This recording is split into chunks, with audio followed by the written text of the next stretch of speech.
Hypochromic anaemia पढ़ा था। फिर कल हमने जो नार्मोसाइटिक और नार्मोक्रोमिक एनीमिया होते हैं ना, उसको स्टार्ट किया था। उसमें जो नॉन हेमोलाइटिक एनीमिया था, तो उसमें एक एप्लास्टिक एनीमिया आता है और दूसरा anaemia of chronic kidney disease, okay, जिसमें एरिथ्रोपोइटीन।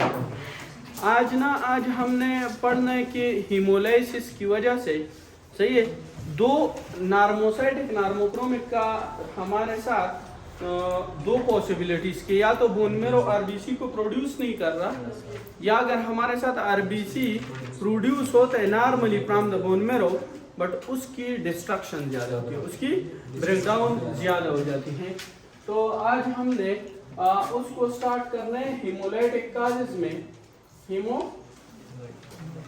हीमोलाइटिक काजेज के हेमोलाइटिक एनीमियाज में कौन कौन से आते हैं? तो एनीमिया में हमारे साथ जो आज है, that is one is hereditary स्पीरोसाइटोसिस। कि हेरिडिटरी स्पीरोसाइटोसिस का क्या मतलब है? हेरिडिटरी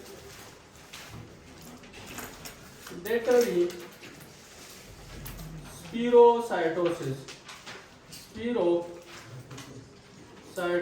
ओके, हेरिडिटरी स्पीरोसाइटोसिस, ये हमारे साथ, this is one of the autosomal recessive disease.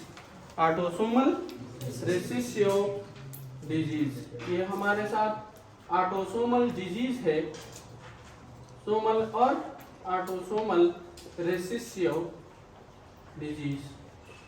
इसमें होता क्या है? हीमोलाइसिस क्यों?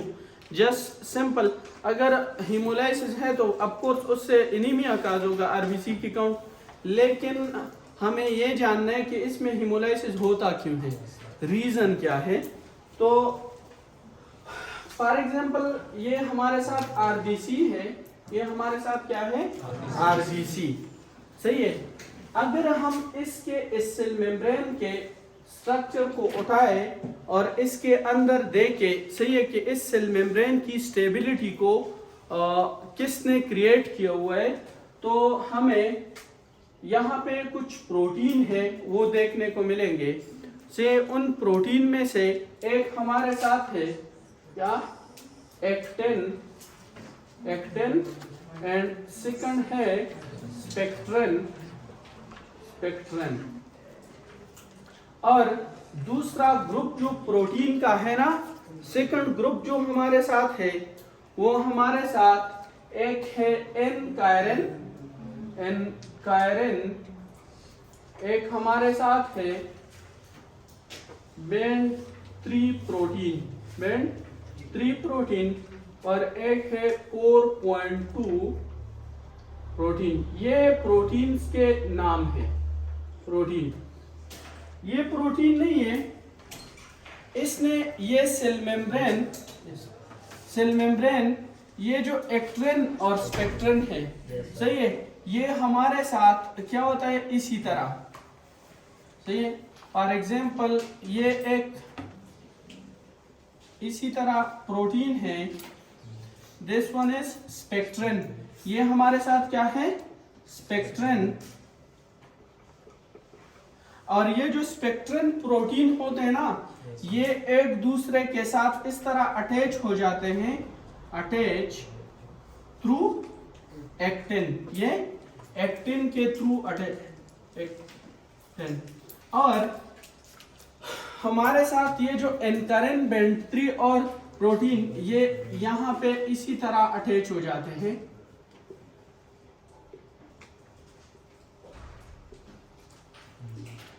इस मेम्ब्रेन को। और ये हमारे साथ ये आरबीसी की जो बाइकन्केविटी है ना, बाइकन्केविटी इसको बरकरार रखता है, इस बाइकन्केविटी। तो हम कह सकते हैं कि ये जो पड़े हुए ना, दीज आर हॉरिजॉन्टल लुक देता है ना, जब आरबीसी इसी तरह पड़ा तो ये हमारे साथ हॉरिजॉन्टल प्रोटीन है, these are horizontal protein, these are horizontal protein. और ये हमारे साथ क्या है? वर्टिकल, ये इनका जो पोजीशन है ना, दीज आर वर्टिकल प्रोटीन, ये वर्टिकल। तो ये जो दो प्रोटीन है, सही है, टू ग्रुप्स ऑफ प्रोटीन है ना, इसने इस आरबीसी की इस मेम्ब्रेन को और साइटोस्केलेटन को क्या किया हुआ है, स्टेबलाइज किया हुआ है। और इस वजह से हमारे साथ इस आरबीसी की क्या है, बाई कनकेविटी है, बाई कनकेविटी। अब अगर हमारे साथ क्या हो जाए, इन प्रोटीन में हमारे साथ क्या हो जाए, कोई म्यूटेशन आ जाए, इन प्रोटीन में म्यूटेशन आ जाए, तो ये हमारे साथ क्या होगा, ये बाई कनकेविटी को बरकरार रख पाएगा, ये इस बाई कनकेविटी को बरकरार नहीं रख सकता। तो ये हमारे साथ क्या हो जाएगा, स्फीरिकल शेप, ये हमारे साथ इसकी स्फीरिकल शेप हो जाएगी, सही है। These are spherical shape. इसमें से क्वेश्चन ये आता है कि वो आपसे पूछेंगे कि ये जो प्रोटीन्स है ना, इसमें से कौन सा वाला प्रोटीन सबसे ज्यादा हमारे साथ मोस्ट कॉमनली वो क्या हो जाता है, म्यूटेट हो जाता है। तो दिस एनकरिन, ये जो एनकरिन है ना, this is most commonly affected, most commonly affected. और इसके बाद सेकंड नंबर पे ये जो बैंड 3 है, ये हमारे साथ क्या है, अफेक्टेड है, ये दो प्रोटीन, सही है। ये जो दोनों है ना, ये ज्यादा मोस्टली एनकरिन और बैंड 3, ये हमारे साथ क्या हो जाते हैं, म्यूटेटेड हो जाते हैं। फर्स्ट पे हमारे साथ एनकरिन और दूसरे पे हमारे साथ अफेक्ट हो जाता है क्या, ये बैंड 3 प्रोटीन, सही है। ये हमारे साथ सिंपल। अब जब ये स्फीरिकल शेप होगा ना, तो हमारे साथ नॉर्मली ये क्या हो जाते हैं कि यहाँ पे हमारे साथ मेम्ब्रेन ज्यादा होता है, आरबीसी का मेम्ब्रेन ज्यादा होता है और साइटोप्लाज्म इसका कम होता है। तो जब मेम्ब्रेन ज्यादा, तो उस वजह से ये हमारे साथ क्या हो जाते हैं, जो स्मॉलर कैपिलरीज आ जाते हैं ना, उससे स्क्वीज करके चला जाता है, उससे स्क्वीज करके चला जाता है। लेकिन यहाँ पे ये जो स्फीरिकल शेप है ना, ये हमारे साथ फिर पास नहीं हो सकता और ये जाके हमारे साथ स्टक हो जाता है कार्ड ऑफ बेलरात, सही है। स्प्लीन में हम बोलते हैं कार्ड्स ऑफ बेलरात, उसमें हमारे साथ ये स्टक हो जाते हैं, कार्ड्स ऑफ बेलरात, ओके। ये हमारे साथ कैपिलरीज है स्प्लीन में, वहां पे स्टक हो जाएंगे और स्प्लीन में जो माइक्रोपेजेस है वो इसको क्या कर लेंगे, इनगल्फ। यहां से स्प्लीनिक मैक्रोपेजेस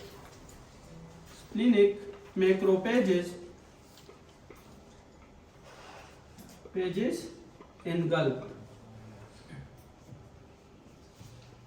ये इसको क्या करेंगे, इनगल्फ, और इसकी ब्रेकडाउन काज करेंगे। ये हमारे साथ इसकी ब्रेकडाउन, ये सारा का सारा किस्सा होता है किसमें, haemolytic anaemia because of hereditary spherocytosis, सही है। ये हमारे साथ इसकी मेन रीजन है। अब ये स्प्लीन में हो रहा है, ये आरबीसी की हेमोलाइसिस, या हमारे साथ ब्लड वेसल में हो रहा है, ये स्प्लीन में होता है। इसलिए जो हेमोलाइसिस हमारे साथ स्प्लीन में होता है ना, उसको हम क्या बोलते हैं, उसको हम एक्स्ट्रा वस्कुलर हेमोलाइसिस बोलते हैं। हेमोलाइसिस या तो ब्लड वेसल के अंदर होगा या स्प्लीन में होता है, सही है। तो स्प्लीन में जो हेमोलाइसिस होती है, that is known as extra vascular hemolysis, okay. अब जब हमारे साथ हेमोलाइसिस होगी, आरबीसी कम हो जाएंगे। जब आरबीसी कम हो जाएंगे तो टिश्यूज को हमारे साथ ऑक्सीजन प्रॉपर पहुंच जाएगा, नहीं, वहां पे हमारे साथ प्रॉपर ऑक्सीजन नहीं पहुंचता, तो उसकी वजह से हमारे साथ क्या, ऑक्सीजन की डिलीवरी टू टिश्यू डिक्रीज, और हमारे साथ टिश्यू में क्या हो जाएगा, एनएरोबिक रेस्पिरेशन। और एनएरोबिक रेस्पिरेशन जब होती है तो उसके बदले में हमारे साथ क्या, लैक्टिक एसिड प्रोड्यूस होता है। At the end of anaerobic respiration हमारे साथ क्या प्रोड्यूस होता है, लैक्टिक एसिड। तो बॉडी में लैक्टिक एसिडोसिस होगी, ओके। एक तो इसका है कि बॉडी में लैक्टिक एसिडोसिस, और सेकंड जब किडनी को हमारे साथ नहीं पहुंचेगा ऑक्सीजन, हाइपोक्सिया होगा, तो most common cause for the erythropoietin release is hypoxia. तो हमारे साथ एरिथ्रोपोइटिन क्या हो जाएगी, वो इंक्रीज होगी जब आप ब्लड में इसको चेक करोगे, तो एरिथ्रोपोइटिन हमारे साथ इंक्रीज हो जाएगी। सही है, तो ये हमारे साथ, अब इसकी क्लिनिकल फीचर्स क्या होंगे, what will happen to this patient. Okay, जिसको हमारे साथ पहला एक तो कंफर्म है कि हमारे साथ इसको क्या होगा, एनीमिया, एक क्या होगा, एनीमिया। ओके, और एनीमिया के जो क्लिनिकल फीचर्स है, एनीमिया के क्लिनिकल फीचर्स क्या है, एलआर, टैकीकार्डिया, हमारे साथ इंक्रीज रेस्पिरेटरी रेट। दूसरा, हमारे साथ इस पेशेंट में क्या होगा, जॉन्डिस। क्यों, क्योंकि हमारे साथ जब हेमोलाइसिस होगी, सही है, तो उससे क्या हमारे साथ बिलिरुबिन आएगा, उसके हमारे साथ बिलिरुबिन, और जब बिलिरुबिन आएगा तो increase bilirubin is known as jaundice. Okay, उसको हम जॉन्डिस बोलते हैं। दूसरा, हमारे साथ स्प्लीन की साइज क्या होगी, स्प्लीन की, तो हमारे साथ स्प्लीनोमेगेली, ओके, मेगेली। और एक हमारे साथ आप जब बुक पढ़ोगे, सही है, तो एक वर्ड लिखा हुआ है, that is aplastic crisis. Aplastic crisis, aplastic crisis. Aplastic crisis का क्या मतलब है, देखो भाई, इसमें दो क्राइसिस, एक एप्लास्टिक क्राइसिस होता है, एक हीमोलाइटिक क्राइसिस होता है। एक एप्लास्टिक क्राइसिस, एक हीमोलाइटिक क्राइसिस। इन दोनों में डिफरेंस क्या है, सही है। ये जो एप्लास्टिक क्राइसिस होता है ना, this is because of parvovirus B19। और ये जो होता है ना haemolytic crisis, this is because of what, Epstein Barr virus. सही है, ये इसकी वजह से होता है। ये जो पारो वायरस, ये वो मूवी वाला पारो नहीं है, सही है, हाँ ना। तो ये हमारे साथ क्या, इसको पिप्ट डिजीज भी बोलते हैं, पिप्ट डिजीज। ये जो वायरस काज करता है ना, तो इसको पिप्ट डे डिजीज भी बोलते हैं। और दूसरा, इसको स्लेप चीक डिजीज भी बोलते हैं। ये हमारे साथ मोस्टली क्या होता है, बच्चों में होता है, दिस इज वायरस। और हमारे साथ ये क्या होता है, ये हमारे साथ बिल्कुल रेडिश हो जाते हैं, रेडिश, इसलिए इसको हम क्या बोलते हैं, स्लेप चीक डिजीज भी इसको बोला जाता है। सही है, स्लेप चीक डिजीज। ओके, और या इसको हमारे साथ दूसरा pepped day disease, pepped day disease. Okay, ये भी इसको बोला जाता। और ये जब एक दफा एक बंदे को हो जाए ना, एक दफा, तो ये उस बंदे को दोबारा नहीं होगा। ये लाइफ लॉन्ग के लिए पेशेंट को क्या करता है, उसको इम्यूनाइज्ड करता है। सही है, इसके बाद इसके खिलाफ जब बॉडी में एक दफा एंटीबॉडीज प्रोड्यूस हो जाए, सही है, वो लाइफ लॉन्ग के लिए एंटीबॉडी में प्रेजेंट होता है। ओके, ये हमारे साथ क्या करता है, एप्लास्टिक क्राइसिस का मतलब ये है, कल हमने एप्लास्टिक एनीमिया पढ़ा था ना, एप्लास्टिक एनीमिया में हमने ये पढ़ा था कि हमारे साथ बोन मैरो से क्या हो जाता है, वो प्रेस हो जाती है, उससे सारे से आरबीसी प्रोड्यूस ही नहीं होता। सही है, उसमें सारे से आरबीसी प्रोड्यूस नहीं होता, मीन कि ये जो एरिथ्रोसाइट है ना, erythrocyte precursor cell, erythrocyte precursor cell, उसको क्या करते हैं, सप्रेस करते हैं। प्रिकर्सर सेल उसको क्या करते हैं, सप्रेस करते हैं, तो आरबीसी नहीं बनेंगे, तो उसको हम क्या बोलते हैं, एप्लास्टिक क्राइसिस। हीमोलाइटिक क्राइसिस ये है कि ये जो एप्स्टेन बार वायरस है ना, ये उसकी हीमोलाइसिस को बढ़ा देता है, उसकी प्रोडक्शन को कम नहीं करता, उसकी हीमोलाइसिस को बढ़ा देता है। ओके, तो ये हमारे साथ क्या है, ये डिफरेंस है। एप्लास्टिक क्राइसिस क्या चीज है कि उसकी प्रोडक्शन नहीं होता, उसकी प्रोडक्शन क्या हो जाती है, प्रेस हो जाती है।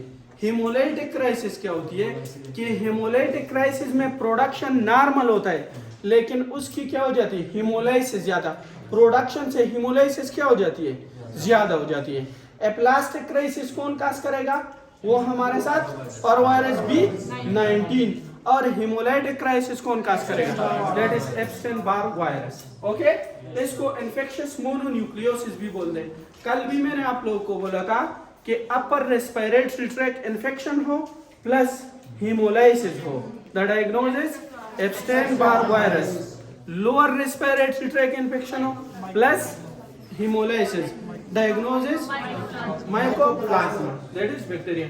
हमारे साथ ये aplastic crisis, haemolysis, splenomegaly, joints, ये हमारे साथ इसकी क्या है फीचर्स। और दूसरा, जब एबीवी क्या करता है,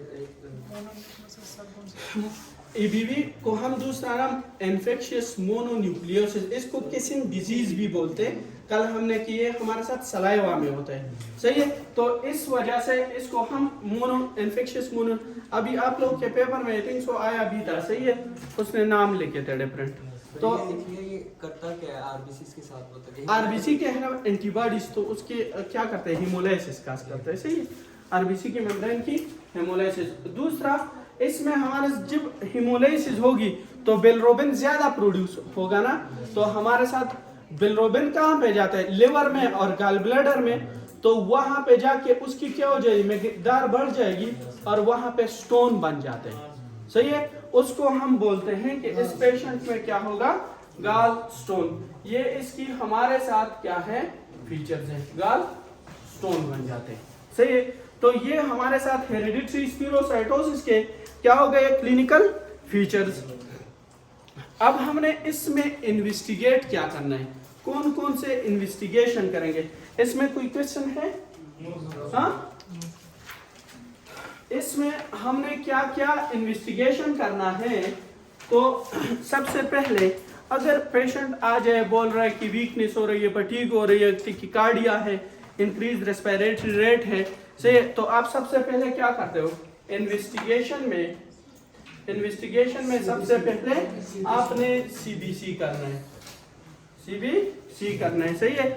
आपने सबसे पहले सीबीसी, तो सीबीसी पे क्या आएगा आपके साथ, सीबीसी पे आपके साथ एचबी क्या होगा, एचबी डिक्रीज, ओके, और आरबीसी हमारे साथ डिक्रीज, ओके, आरबीसी हमारे साथ क्या हो जाएगा, डिक्रीज हो जाएगा। इसके साथ साथ जब आप सीरम चेक करोगे, सीरम प्लाज्मा, तो उसमें हमारे साथ क्या आएगी, रेटिकुलोसाइट इंक्रीज होगा या डिक्रीज, हाँ, तो सीरम में हमारे साथ क्या होगा, सीरम में ब्लड में हमारे साथ इंक्रीज रेटिकुलोसाइट, हेमोलाइसिस हो रही है ना, इंक्रीज रेटिकुलोसाइट,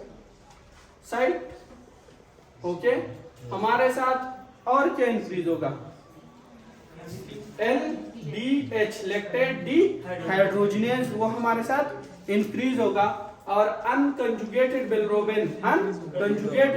बिलिरुबिन ये हमारे साथ क्या होगा, अनकंजुगेटेड बिलिरुबिन ये भी इंक्रीज होगा। ये हमारे साथ हेमोलाइसिस की क्या है, हमारे साथ मार्कर्स है, इससे हमें पता चलता है कि ये क्या है, इंक्रीज। दूसरा कि हेमोलाइसिस हो रही है बॉडी में, सही है। एक हम इसमें अल्ट्रासाउंड कर सकते हैं, अल्ट्रासाउंड, एब्डोमिनल अल्ट्रासाउंड, वाई हमने गॉलस्टोन और दूसरा हमने स्प्लीनोमेगेली चेक करना है, इंक्रीज, तो अल्ट्रासाउंड पे क्या आएगा, स्प्लीनोमेगेली। ये आपके वाइवा में क्वेश्चन आएगा कि जब आप सेकंड स्टेप में जाओगे एनआरई में, तो आपको एब्डोमिनल एग्जामिनेशन अगर दिए गए ना और आपसे पूछ लिया, वो फिर पूछते हैं ना कि हेपेटोमेगेली के क्या काजेज है, स्प्लीनोमेगेली के क्या काजेज है, सही है। तो इसमें हमारे साथ स्प्लीनोमेगेली में मलेरिया, कालाजार, सही है, ये हेरिडिटरी स्पिरोसाइटोसिस, आईटीपी, सही है, ये हमारे साथ क्या टाइफाइड, ओके, ल्यूकीमियास, सही है, ये काजेज है हमारे साथ स्प्लीनोमेगेली के, सही है। इसके बाद इन्वेस्टिगेशन ऑफ चॉइस, ओके, और इसके अलावा जो पेरिफेरल स्मेयर हम चेक करेंगे ना, पेरिफेरल स्मेयर पे, उस पे क्या होगा हमारे साथ, उसमें स्पीरोसाइटोसिस होगी। आरबीसी क्या होगी, स्पीरोसाइटोसिस, स्पीरोसाइटोसिस। ओके, ये होगा। And investigation of choice is, investigation of choice हमारे साथ क्या है, osmotic, osmotic fragility test, test. इसका मतलब क्या है, हम इस तरह करते हैं ना कि एक टब लेते इस तरह, और इस टब में हाइपोटोनिक सलाइन होता है। इसमें क्या होगा, hypotonic saline, hypotonic saline. Hypotonic saline में हम क्या करते हैं, आरबीसी को रख देते हैं, सही है। उसमें आरबीसी के अंदर क्या है, सोडियम होता है। आरबीसी के अंदर क्या है, सोडियम प्रेजेंट होता है। तो जब आरबीसी के अंदर सोडियम, तो आरबीसी क्या हो गई, हाइपरटोनिक हो गई।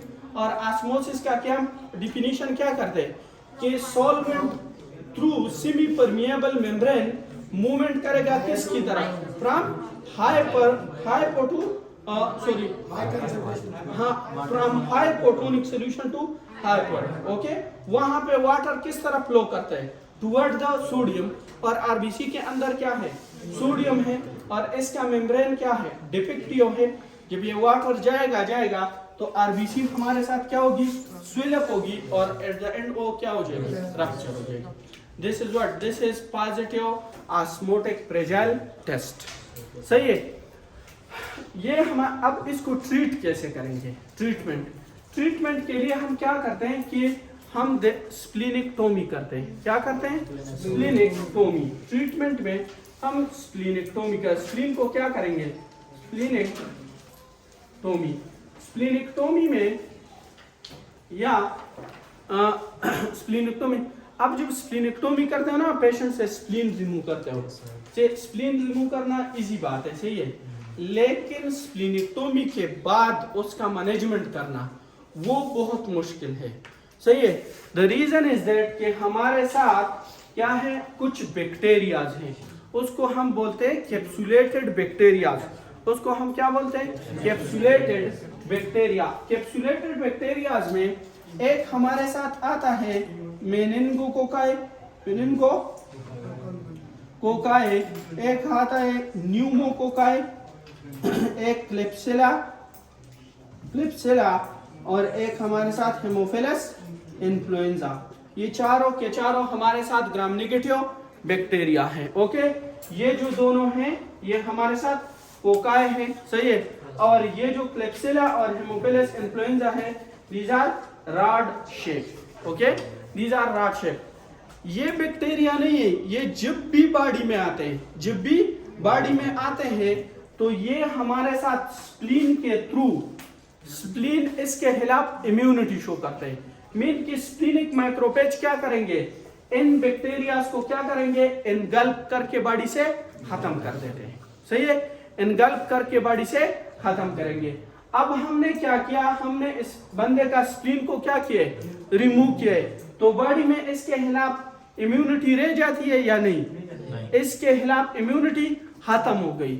इसलिए जब भी हम स्प्लीनिक्टोमी करेंगे तो उस पेशेंट को सबसे पहले क्या करेंगे, ये वैक्सीन लगाएंगे। एक न्यूमोकोकल वैक्सीन, मेनिंगोकोकल वैक्सीन और एच इन्फ्लुएंजा वैक्सीन। क्लेप्सिला का हमारे साथ वैक्सीन नहीं है, इसलिए उसके लिए प्रोपाइलेक्टिक एंटीबायोटिक्स देंगे। उसके लिए प्रोपाइलेक्टिक क्या एंटीबायोटिक्स देंगे। और आपका जितने भी पेपर आज के तारीख से पहले हुए उसको चेक करो, ये क्वेश्चन उसमें जरूर होगा। जितने भी, ये नहीं कि मिस किए, सही है, सारा के सारा जाके देखो, उसमें एक क्वेश्चन होगा कि हम जब स्प्लीनिक्टोमी करेंगे तो प्री ऑपरेटिवली हम उसके साथ क्या करेंगे, उसको हमने ये न्यूमोकोकल वैक्सीन देना है, सही है, ये वैक्सीन उसको देना है। तो एक स्प्लीनिक्टोमी करेंगे और दूसरा हम देते हैं folic acid. Okay, folic acid ये क्या है, B9, ये इसकी ट्रीटमेंट है, सही है। ये इसमें हम क्या करते हैं, ट्रीटमेंट करते हैं, सही है। और ये हमारे साथ क्या हो जाती है, इसकी हमारे साथ हेरिडिटरी स्पिरोसाइटोसिस, सही है, हेरिडिटरी स्पिरोसाइटोसिस। एक हमारे साथ होता है ये मेम्ब्रेन में डिफेक्ट है। किस वजह से हेमोलाइसिस हो रही है? मेम्ब्रेन में डिफेक्ट है, सही है। दूसरा हमारे साथ होता है कि इस आरबीसी यहाँ पे एंटीजन प्रेजेंट होते हैं ना, एंटीजन आरबीसी पे A antigen, B antigen, C antigen से एंटीजन प्रेजेंट होते हैं। कभी कभार ना उसके खिलाफ एंटीबॉडीज प्रोड्यूस होते हैं, कभी कभार उसके खिलाफ एंटीबॉडी, उसको हम ऑटो इम्यून हेमोलाइटिक एनीमिया बोलते हैं। उसको हम auto immune haemolytic anaemia mean कि वो हेमोलाइसिस हो रही है बिकॉज ऑफ ऑटो एंटीबॉडीज, सही है। अब ये जो हेमोलाइसिस हो रही है ऑटो इम्यून हेमोलाइसिस, सही है, यहाँ पे भी तो हेमोलाइसिस हो रही है ना, इसको हम कैसे डिफरेंशिएट करेंगे? हमें कैसे पता चलेगा कि ये ऑटो इम्यून हेमोलाइटिक एनीमिया है या ये हमारे साथ हेरिडिटरी स्पिरोसाइटोसिस हो रही है, G6PD डिफिशिएंसी की वजह से हो रही है, ये किस वजह से हो रही है हेमोलाइसिस? इसके लिए हम करते हैं Coombs test, Coombs test, okay. इसके लिए हम कूम्स टेस्ट करते हैं, सही है। ये समझ आ गया है? कोई क्वेश्चन है इसमें? हाँ, क्लियर? अब ये कूम्स टेस्ट को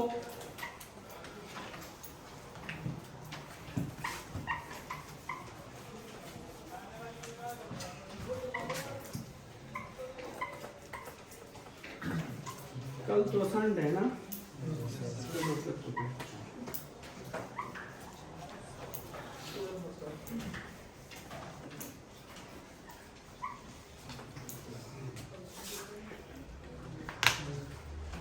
कूम टेस्ट में ना हमारे साथ दो टाइप्स है जो कूम टेस्ट, ओके। एक को हम बोलते हैं डायरेक्ट कूम टेस्ट, डायरेक्ट, और दूसरे को हम क्या बोलते हैं? Indirect, okay. दूसरे को हम इनडायरेक्ट कूम टेस्ट बोलते हैं। अब इन दोनों में डिफरेंस क्या है और दोनों को हम कहाँ पे यूज करेंगे, सही है। देखो ये जो आरबीसी थे ना, आरबीसी इसके ऊपर हमारे साथ एंटीजन थे ना, एंटीजन, इस बेस पे हम क्या करते हैं? ये एंटीजन के बेस पे ब्लड ग्रुपिंग करते हैं, सही है। अब इसके खिलाफ क्या होगा कि अगर इसमें हीमोलाइटिक एनीमिया हो रहा है, हीमोलाइटिक एनीमिया हो रहा है, तो हमारे साथ क्या होता है कि इसके खिलाफ क्या हो जाती है? एंटीबॉडीज प्रोड्यूस होते हैं, इसके खिलाफ एंटीबॉडीज प्रोड्यूस होते हैं। और जब इसके खिलाफ एंटीबॉडीज प्रोड्यूस होंगे ना, तो ये एंटीबॉडीज हमारे साथ क्या, जब इसके साथ अटैच हो जाए ना, तो ये क्या कर लेगा? ये कर लेगा हमारे साथ कंप्लीमेंट सिस्टम को एक्टिवेट कर देगा, कंप्लीमेंट सिस्टम को एक्टिवेट कर देगा, सही है। और इसकी वजह से ये हमारे साथ मेम्ब्रेन अटैक कॉम्प्लेक्स बनाते हैं। ये जो कंप्लीमेंट सिस्टम है ना, इसमें हमारे साथ प्रोटीन्स होते हैं, क्या? दीज आर प्रोटीन्स, और प्रोटीन्स को हम जो नाम देते हैं ना, that is from C1 to C20, ये 20 प्रोटीन है। एग्जैक्टली हमें सबका किसी को फंक्शन का नहीं पता, सही है, लेकिन एक हमारा कंसेप्ट है कि ये क्या कर रहे हैं हमारे साथ? ये हेमोलाइसिस भी करते हैं, सही है। हेमोलाइसिस और इम्यून सिस्टम में हमारे साथ क्या करते हैं? हेल्प देते हैं, सही है। तो ये हमारे साथ जब कंप्लीमेंट सिस्टम एक्टिवेट हो जाए ना, कंप्लीमेंट सिस्टम, तो हमारे साथ मेम्ब्रेन अटैक कॉम्प्लेक्स, मेम्ब्रेन ऐसा कॉम्प्लेक्स के हमारे साथ क्या करता है? इस मेम्ब्रेन को अटैक करेगा, इसको ड्रिल करेगा, सही है। और जब ये ड्रिल करेगा, सही है, तो जो अनवांटेड मटेरियल है ना, वो क्या हो जाएंगे? अंदर चले जाएंगे, और वो हमारे साथ क्या हो जाएगा? आरबीसी की ब्रेकडाउन। इसको हम ऑटो इम्यून हेमोलाइटिक एनीमिया बोलते हैं, समझ आ गया? ये जो मेम्ब्रेन अटैक कॉम्प्लेक्स है ना, ये कौन कौन से कंप्लीमेंट प्रोटीन से बने हुए थे? That is from C5B 6 7 8 and 9। इसको हम क्या बोलते हैं, ये एमसीक्यूज में आएगा कि आपके मेम्ब्रेन अटैक कॉम्प्लेक्स में हम आपके साथ कौन कौन से कंप्लीमेंट प्रोटीन शामिल है। दैट इज C5B, फिर C6 C7 C8 C9 B तक। ये हमारे साथ क्या है, ये 5 complement protein membrane attack complex बनाते हैं और इसको क्या करते हैं, हमारे साथ ड्रिल करते हैं। सही है। अब हमारे साथ इनडायरेक्ट कूम टेस्ट क्या चीज है। हम ये कंप्लीमेंट प्रोटीन और ये जो एंटीबॉडी है, ये एंटीबॉडी और ये कंप्लीमेंट प्रोटीन, सही है, ये वाला एंटीजन नहीं, सही है, ये एंटीबॉडी, ये कौन सा है, IgG। अब हमारे बॉडी में IgG एंटीबॉडी है ना, सही है, ये IgG एंटीबॉडीज उठा लेंगे और बॉडी से क्या करेंगे, कंप्लीमेंट प्रोटीन उठा लेते हैं, ये दोनों उठा लेते हैं और क्या चूहे को क्या बोलते हैं इंग्लिश में, मांस, उसमें क्या करते हैं, इंजेक्ट करते हैं। सही है, उसमें क्या करते हैं, इंजेक्ट करते हैं। अब जब हम उसके बॉडी में ये इंजेक्ट करें, ये दोनों सही, ये हम आउटसाइड से दे रहे हैं ना, आउटसाइड, तो ये उसके लिए क्या हो गया, एंटीजन हो गया। उसके लिए क्या, माउस के बॉडी के लिए ये क्या हो गया, एंटीजन हो गया। For the antigen for mouse. और ये क्या करेगा, माउस क्या करेगा, उसमें अपना इम्यून सिस्टम है, वहां पे अपना इम्यून सिस्टम है। जब ये एंटीजन वहां, तो उसकी इम्यून सिस्टम क्या करेगी, इस एंटीजन के खिलाफ एंटीबॉडीज प्रोड्यूस करेंगे और हम उस एंटीबॉडीज को कहा माउस से कलेक्ट करते हैं, उसको हम कूम्स रिएजेंट बोलते हैं। कूम्स रिएजेंट, ये जो आपके बुक में लिखा हुआ है, सिर्फ उसको हम क्या बोलते हैं, कूम्स रिएजेंट। अब जब हमें लगे ना कि इसमें क्या हिमोलाइटिक एनीमिया है या कहाँ किसी स्पीरोसाइटोसिस या किसी, हमने ऑटो इम्यून हिमोलाइटिक एनीमिया को फाइंड करना हो, तो हम उस पेशेंट से ब्लड ले लेते हैं ना, ब्लड क्या कर लेंगे, ले लेंगे, सही है, और उसको नॉर्मल सलाइन में डाल देंगे। उस ब्लड को क्या करेंगे, नॉर्मल सलाइन में डाल देंगे, सही है। पेशेंट है ना, पेशेंट, उससे ब्लड लिया, ब्लड, सही है, ब्लड आरबीसी और क्या किया, नॉर्मल सलाइन में। जब हमने नॉर्मल सलाइन में डाल दिया ना, तो आरबीसी पे नेगेटिव चार्ज होता है। आरबीसी पे क्या होगा, नेगेटिव चार्ज होगा। तो ये क्या कर लेंगे, एक दूसरे को क्या कर लेंगे, रिपेल करेंगे, एक दूसरे को क्या कर लेंगे, रिपेल कर देंगे, नेगेटिव ये रिपेल कर देंगे। अगर इसमें ऑटो एंटीबॉडीज है, ये एंटीबॉडीज प्रेजेंट है, तो ये इस आरबीसी के सरफेस पे ये एंटीबॉडीज होंगे ना, और इस एंटीबॉडीज के खिलाफ हमने इस माउस से ये कूम रिएजेंट हासिल किया हुआ था, सही है, तो हम क्या कर लेंगे, ये कूम रिएजेंट आके इसमें डाल देंगे। से जैसे ही हम डाल देंगे ना, तो ये क्लम्पिंग काज करती है उसकी, ये एंटीबॉडीज जाके फिर इस एंटीबॉडी पे अटैक कर लेंगे और ये इसकी क्या कर लेगी, क्लम्पिंग काज कर लेगी। इसको हम क्या बोलते हैं, डायरेक्ट कूम टेस्ट। ओके, इसको हम ये है ना पेशेंट की ब्लड, इसके खिलाफ क्या हुआ था, एंटीबॉडीज प्रोड्यूस हो गए थे, सही है। ये जो ग्रीन कलर के आते हैं ना, ये आरबीसी के खिलाफ, इसके एंटीजन के खिलाफ क्या प्रोड्यूस हुए थे, ये एंटीबॉडीज थे प्रोड्यूस हुए थे। तो हमने क्या रिएजेंट्स, ये रिएजेंट हमने कहां से हासिल किए थे, ये रिएजेंट हासिल किए थे।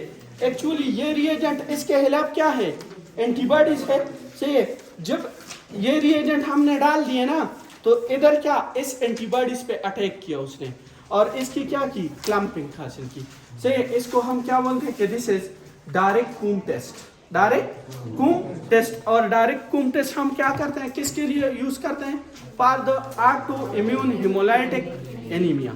समझ आ गया कि इसका क्या मतलब है, हाँ, क्लियर हो गया। वाया करें गिरा किस आवाज में, हाँ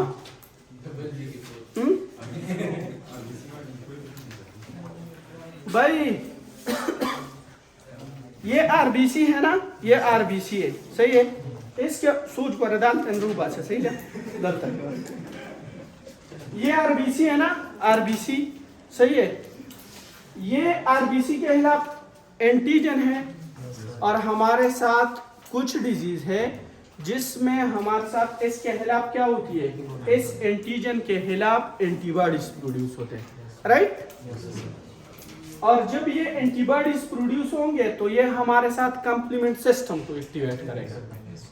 एंटीबॉडीज प्रोड्यूस हुए, सही है, और ये इस एंटीजन के साथ अटैच होके इसने क्या किया, कंप्लीमेंट सिस्टम एक्टिवेट कर दिया, सही है।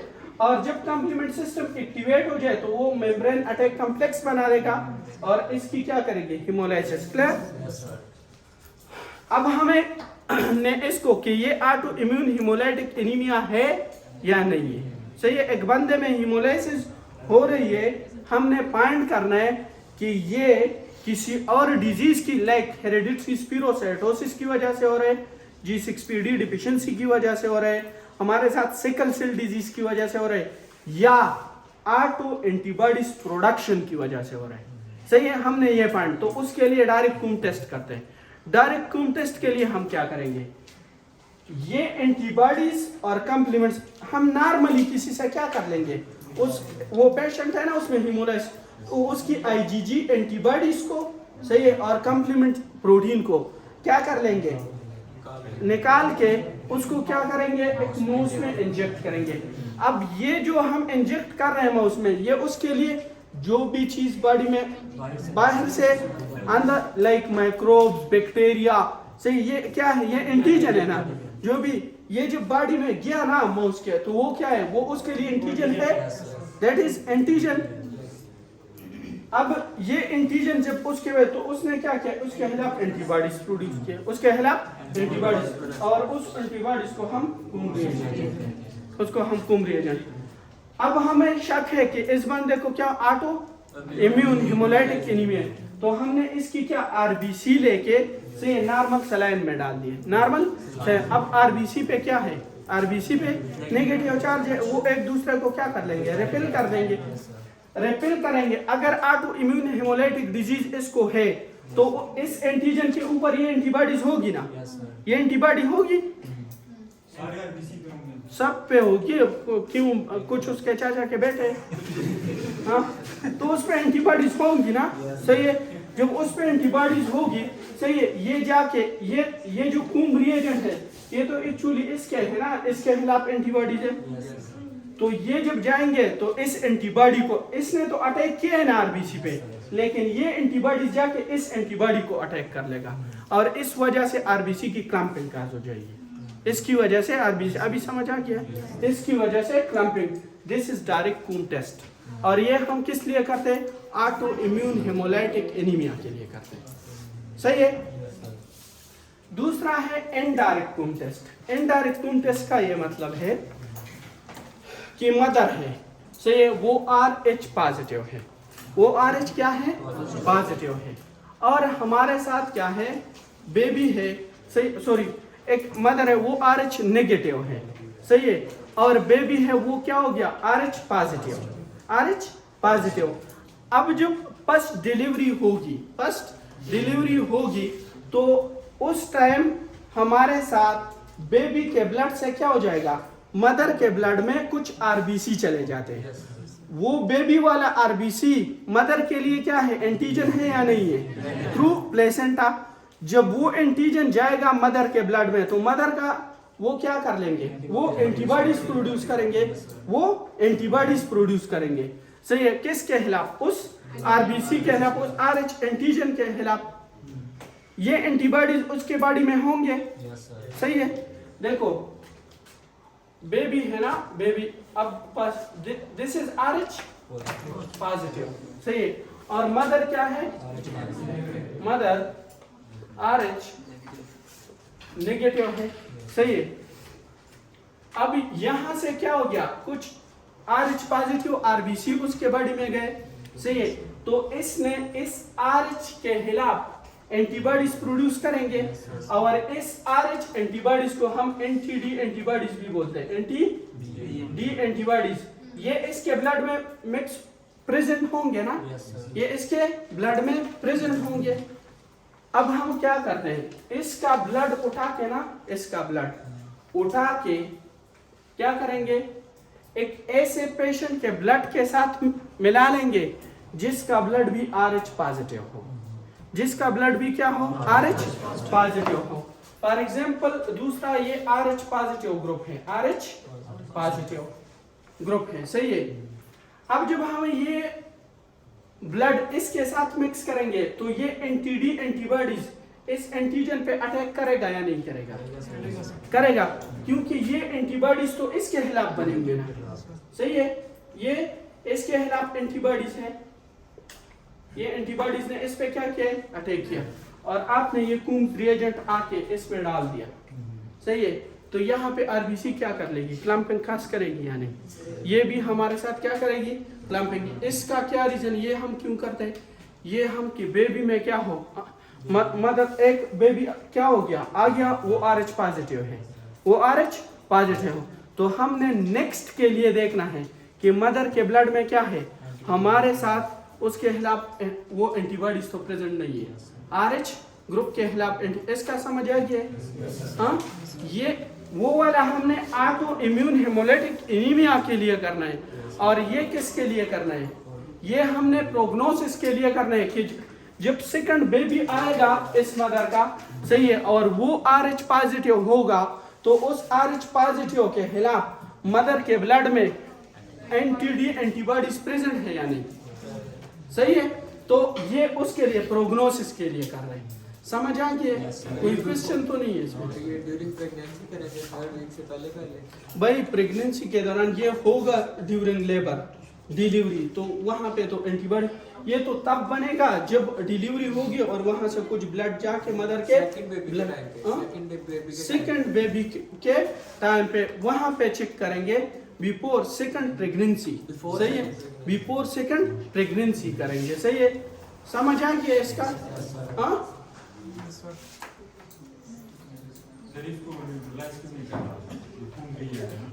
हम पहले तो डायग्नोस करके तो तब न्यूट्रलाइज करेंगे ना, सही है। वही हम सिर्फ, ये जरूरी नहीं है हम सिर्फ डायग्नोस कर रहे हैं, सही है, एक इन्वेस्टिगेशन है, सही है। तो उसके लिए ये समझ आ गया, तब तो संडे है ना, क्या करोगे उधर जाके, वैसे भी अभी